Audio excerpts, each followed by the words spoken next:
expresar lo que Dios ha puesto en mi mente y en mi corazón. Y tengo muchas ganas de expresar lo que Dios quiere traerles a ustedes. Espero ser el conducto por el cual Dios va a traer su palabra a vuestros corazones. Amén. Y hoy vamos a traer un tema que no es muy común, pero a mí me gusta. Síguenme en el capítulo 23 del libro de Job. Y leemos en el nombre del Padre, del Hijo y del Espíritu Santo. Amén. El título de este texto es Job desea abogar su causa delante de Dios. Vamos a leer desde el versículo 3 al 10, porque lo demás no tiene mucha relación con el tema. ¿Quién me diera el saber dónde hallar a Dios? Yo iría hasta su sitio. Expondría mi causa delante de él y llenaría mi boca de argumentos. Yo sabría lo que él me respondiese y entendería lo que me dijera. ¿Contendería conmigo con grandeza de fuerza? No, antes él me atendería. Allí el justo razonaría con él, y yo escaparía para siempre de mi juez. He aquí yo iré al oriente, y no lo hallaré, y al occidente, y no lo percibiré. Si muestra su poder al norte, yo no lo veré. Al sur se esconderá, y no lo veré. Amén a su palabra. Amén. Job quería expresar su sufrimiento a Dios. Job quería saber el porqué de todo lo que le estaba pasando. Todos sabemos la historia de Job, perdió todo y le vino todo porque sí, de repente, sin previo aviso. Y Job tenía la urgencia y la desesperación de una respuesta de Dios, pero no llegaba. Quiero repetir el versículo 3 con donde dice: ¿Quién me diera el saber dónde hallar a Dios? Dios guardaba silencio en medio de la tribulación de Job. Dios guardaba silencio en medio del problema de Job. El profeta Habacuc también lo decía, ¿hasta cuándo, Jehová? Clamaré a ti y no oirás.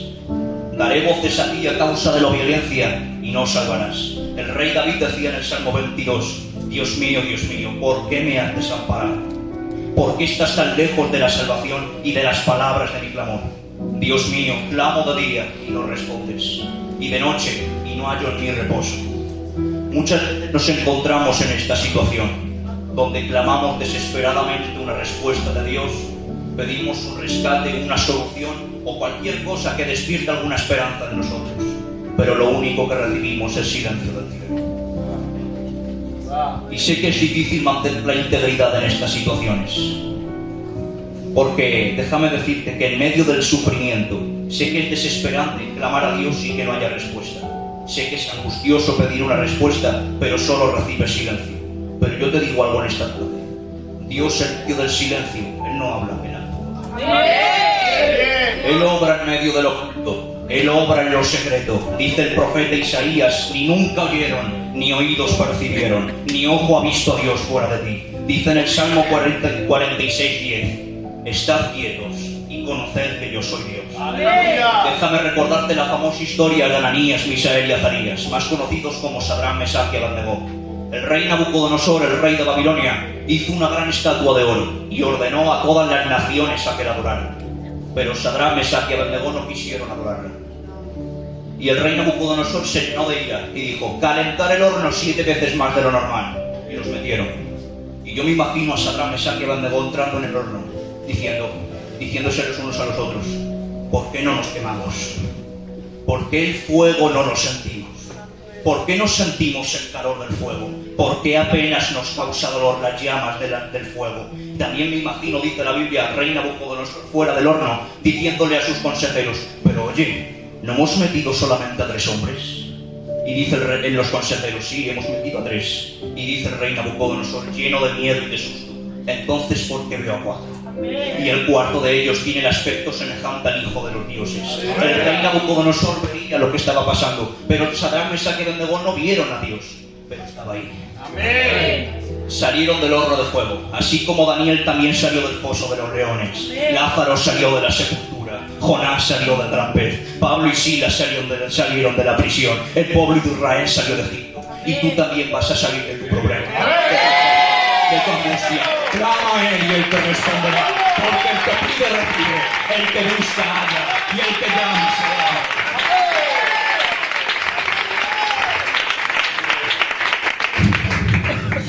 Es verdad verdad que la lucha puede ser costosa. Es posible que tus fuerzas flaqueen.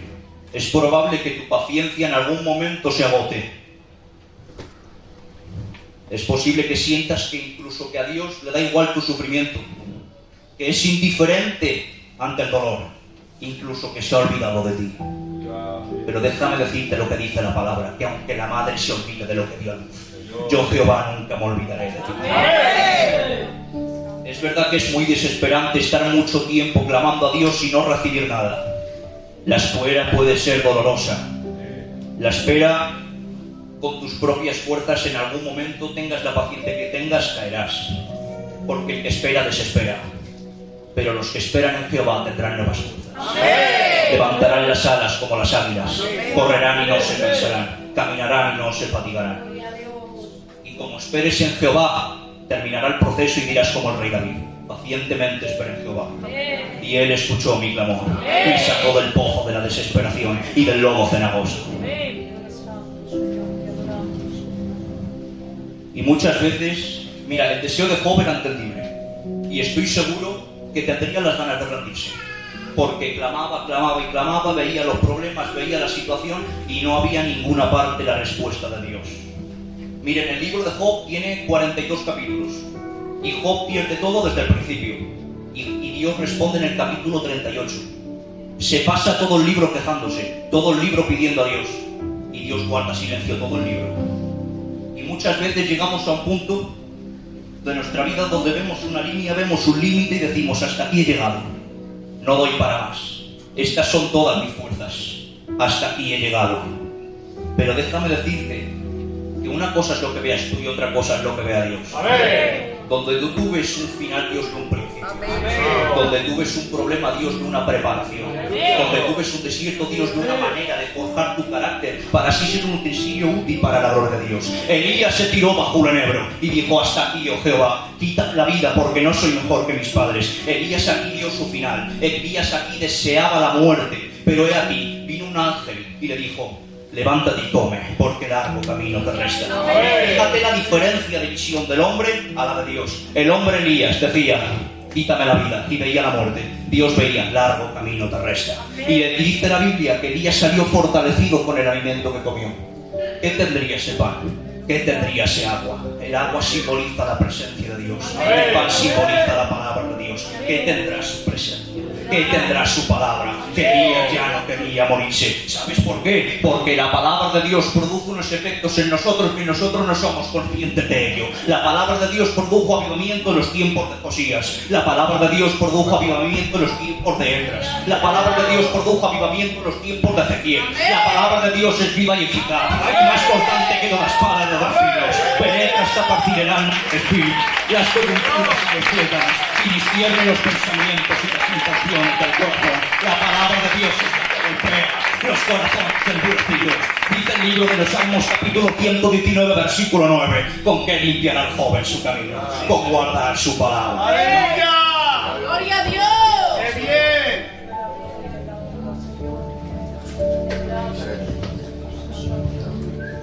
Job sabía que necesitaba un defensor, pero no tenía nadie que le defendiese ante las acusaciones. Y todos durante nuestra vida somos acusados por Satanás.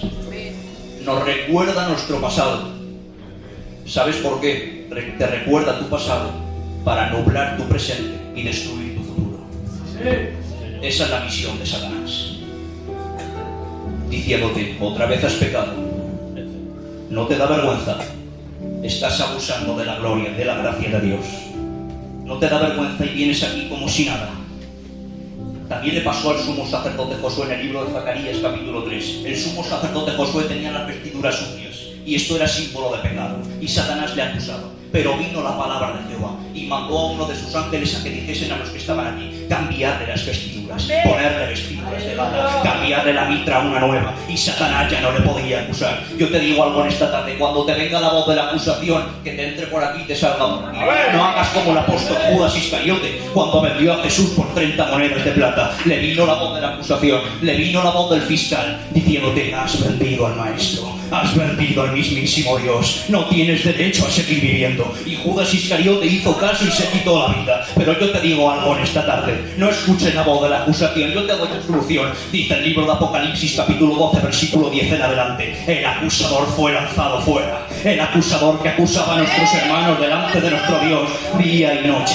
Ellos le vencieron, ¿cómo? Por medio de la sangre del Cordero, ese Cordero que fue inmolado desde antes de la fundación del mundo. Dice el libro de Isaías capítulo 53 versículo 7: como Cordero fue llevado al matadero. Ese Cordero estaba clavado de pies y manos en la cruz en el monte del Golgotá, y dijo la frase que aunque sonó hace más de 2000 años, el eco sigue sonando, porque esa frase perdonó a los pecadores de ese momento y a los pecadores de la actualidad. Dijo: consumado es, la obra ha sido terminada. La frase consumado es hace referencia a una antigua costumbre entre los hebreos. Cuando alguien tenía un problema con alguien, se perdonaban, se daban la mano y decían: consumado es, ya no hay problema.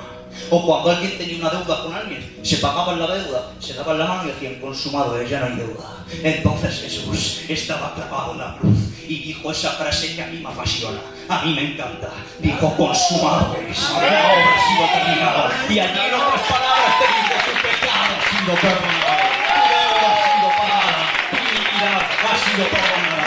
Dios no quiere que vivas en tu iniquidad, más bien Él te dice: mi paz os dejo y mi paz os doy. Pero yo no la doy como el mundo la da. También te dice que vengan a mí todos los cargados y trabajados, que yo os haré descansar. También dice: estas cosas os digo para que en mí halléis paz. En el mundo tendréis aflicción, pero confiad que yo he vencido al mundo.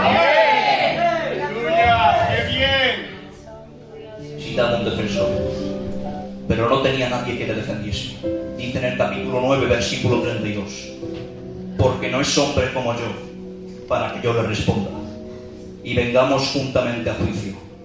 No hay árbitro que ponga la mano entre nosotros dos. Job sabía que no tenía derecho a razonar con Dios, sabía que no tenía sabiduría para eso, sabía que no tenía derecho a razonar con Dios. Y lo que Job tanto anhelaba, tú lo tienes a tu disposición. Amén. Lo tienes a tu alcance. Amén. Lo tienes en la palma de tu mano, simplemente con un arrepentimiento y una confesión. Porque ahora estamos en los tiempos de la gracia. Dice en primera de Timoteo capítulo 2 versículo 5: porque hay un solo Dios y un solo mediador entre Dios y los hombres, Jesucristo, hombre. Este fue uno de los propósitos por el cual era necesario que Jesús fuese hombre, porque era 100% Dios y 100% hombre. Y al ser 100% Dios y 100% hombre, podía representar al Padre ante los hombres y a los hombres ante el Padre. Amén, qué bueno. Él es el único que puede restaurar la paz entre Dios y los pecadores. Dice uno de los amigos de Job cuando él estaba acusando: ¿cómo pues se justificará el hombre para con Dios? Pero dice el apóstol Pablo en el libro de Romanos capítulo 5: justificados pues por la fe, tenemos paz para con Dios por medio de nuestro Señor Jesucristo. Gloria a Dios. Dice en primera de Juan capítulo 2 versículo 1 al 2: hijitos míos, estas cosas os escribo para que no pequéis. Y si alguno hubiere pecado, abogado tenemos para con el Padre, a Jesucristo el justo, y Él es la propiciación por nuestros pecados, y no solamente por los nuestros, sino también por los de todo el mundo. En su oficio celestial, Jesús se presenta exponiendo la causa del pecador ante el Padre. Pero Jesús no hace como los abogados de hoy en día en los juicios normales y corrientes. Los abogados normales intentan dar pruebas de que el acusado es inocente y que no ha hecho nada. No hace eso porque Jesús sabe que has pecado, sabe que has fallado, sabe que mereces la condenación y sabe que mereces el castigo. Y no va a justificar tu pecado, porque dice el texto que es Jesucristo el justo, y sería justo justificar el pecado. Dios no justifica el pecado, justifica a los hombres. Y Él sabe que mereces la condenación. Entonces, ¿cómo nos defiende? Jesús ejerce la sustitución por nosotros. Y no nos justifica en el juicio como los juicios normales, conforme a lo que hayamos hecho nosotros, sino lo que ha hecho Él. Dice el libro de Isaías capítulo 53 versículo 4 al 6: ciertamente llevó Él nuestras enfermedades y sufrió nuestros dolores, y nosotros por herido de Dios y abatido Mas Él, herido por nuestras rebeliones, molido por nuestros pecados, el castigo de nuestra paz fue sobre Él, y por su llaga fuimos sanados. Todos estábamos descarriados como ovejas, cada cual se apartó del camino, pero Jehová cargó en Él el pecado de todos nosotros.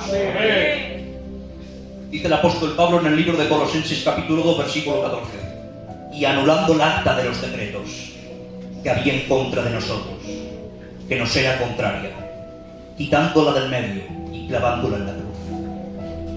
El acta de los decretos era un certificado donde se apuntaban en el juicio todos los delitos del delincuente, todos los asesinatos del asesino, todas las deudas del endeudado. Entonces Jesús, el apóstol Pablo usa esta referencia porque si ese delincuente era condenado a ser crucificado, cogían esa lista que hacían y la clavaban en la cruz. Entonces Jesús cogió todos nuestros delitos para sí mismo, cogió todos nuestros pecados, cogió todas nuestras iniquidades, las puso en su cuenta, las puso en su lista y la clavó sobre la cruz. Y así la deuda quedó pagada, el justo por los injustos, el santo por los pecadores, el inocente por los culpables. Eso es lo que hizo mi Cristo. Y ahora Él te dice que no solo sois hijos de la promesa, sino que sois hijos de la libre. Dice en 1 de Pedro 3:18: porque también Cristo padeció una sola vez por los pecados, el justo por los injustos, para llevarnos a Dios. Dice el apóstol Pablo: porque Cristo, cuando aún éramos débiles, a su tiempo murió por los impíos, mas Dios muestra su amor para con nosotros, en que siendo aún pecadores, Cristo murió por nosotros.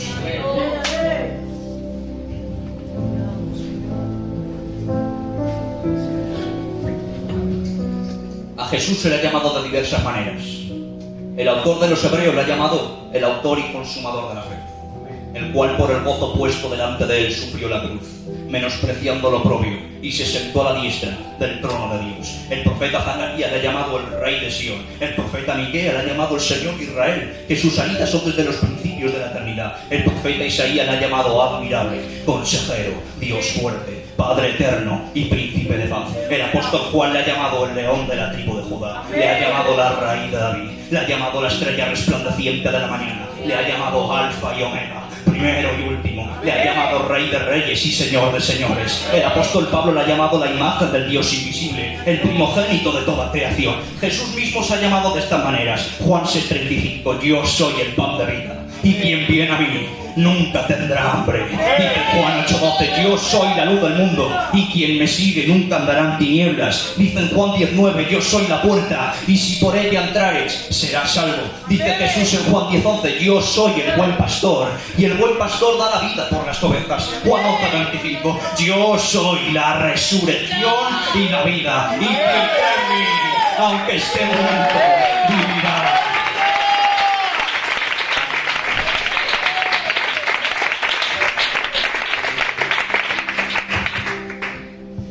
Aquí este consejo que tenía de parte de Dios. Quería recalcar de que este consejo es para que lo pongáis por obra, porque yo, estudiando la Biblia, he entendido una cosa: leer no es lo mismo que entender, y entender no es suficiente sino solo. Practiquen este mensaje. Quédate con esta frase: el acusador no tiene parte ni suerte con nosotros, porque será echado tarde o temprano al lago de fuego.